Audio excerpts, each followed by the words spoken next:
మూటలు మూసుకొచ్చునని పెట్టిన minister call recording బయట పెట్టిన వాని మనవాడిది. ఇంకా చెన్నైలో 9 మంది పోలీసులకు జస్ట్ ఒక ఐ విట్నెస్, ఆ ఐ విట్నెస్ రమేష్ కూడా ప్రవేశపెట్టిన. మీకేమాత్రం మనుషులు లేవారా? మీరు మనుషులకు పుట్టినోళ్ళు కాదారా? మీరు తల్లిపాలు తాగినోళ్ళు కాదారా? మీరెవరెవరైతే ఉన్నారో రండి, ఈ శవాలకు బాధ్యత చెప్పండి. మీరు సిగ్గులేని నా కొడకల్లారా, బుద్ధి ఉండాలి మీకు. కడుపు మంటతోని ఇన్ని రోజులు నేను మాట్లాడట్లేదు. నిజాన్ని భుజాలపైకి వేసుకొని నా తమ్ముళ్ళతోని వస్తే మీకు ఆడెవడైతే మంగళికి సపోర్ట్ ఇచ్చినాడు మీకు దొరికితే మీరు ఏం చేస్తారు?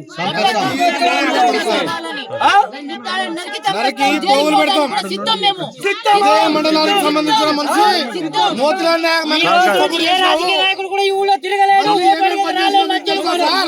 సంపదన రేవంత్ రెడ్డి స్పందించట్లే.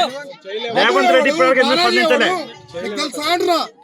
నేనేమంటున్నా అంటే గౌరవనీయులైన రేవంత్ రెడ్డి అన్న, మీరంటే నమ్మకం ఉంది, పేద ప్రజల పక్షాన నిలబడతాం అనుకుంటున్నారు. ఇవాళ బంజారా బిడ్డలు మీ అందరికి ఓట్లేసి మీకు రాజ్యాన్ని తప్పించిండు. ఇక్కడ కూడా కాంగ్రెస్ పార్టీ ఎమ్మెల్యేనే అనుకుంటా. కనీసం స్పందించలేదు, శవాలు లేస్తున్నాయి. కాబట్టి పోలీస్ వ్యవస్థ మీ చేతిలోనే ఉంది. మంగ్లీ ఎక్కడెక్కడ తిరిగిందో, మధుగాడు ఎక్కడెక్కడ తిరిగిండో, శివగాడు ఎక్కడెక్కడ తిరిగిండో, బాలాజీ గారు ఎక్కడెక్కడ తిరిగిండో చాలా క్లియర్ గా ఆ కాల్ డాటా మొత్తం మీ దగ్గర ఉంది. బయటికి తీయండి.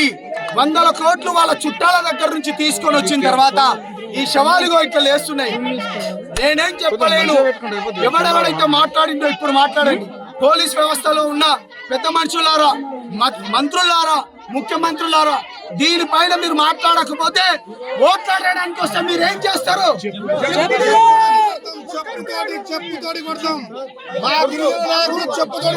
ఓట్లాడితే మాకు న్యాయం చేయండి.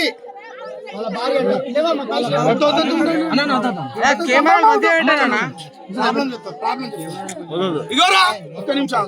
అరే చూడండి రా, చూడండి రా, మంగ్లీకి సపోర్ట్ ఇచ్చే చెత్తనా పడకల్లారా, చూడండి శవాలు వేస్తున్నాయి రా.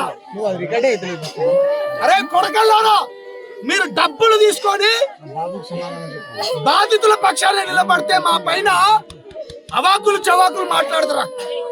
చెప్తారా? ఈ కేసులు అయిపోయి ఎవడెవడైతే మాట్లాడుతున్నాడో మీ అందరి పడతాం, ఎవరిని వదిలేదు లేదు.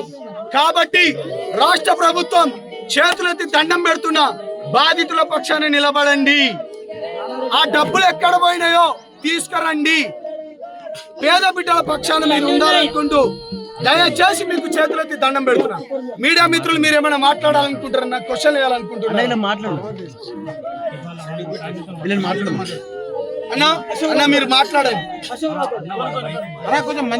అమ్మా ఏం జరిగింది? ఎందుకు చనిపోయింది?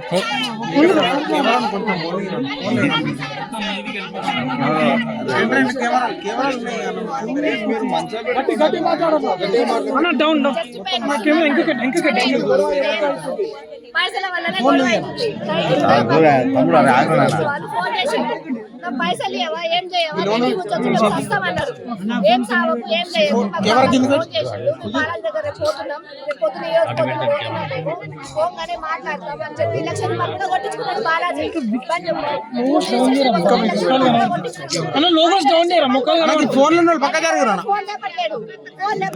సరేలే అని చెప్పి పొద్దున్నే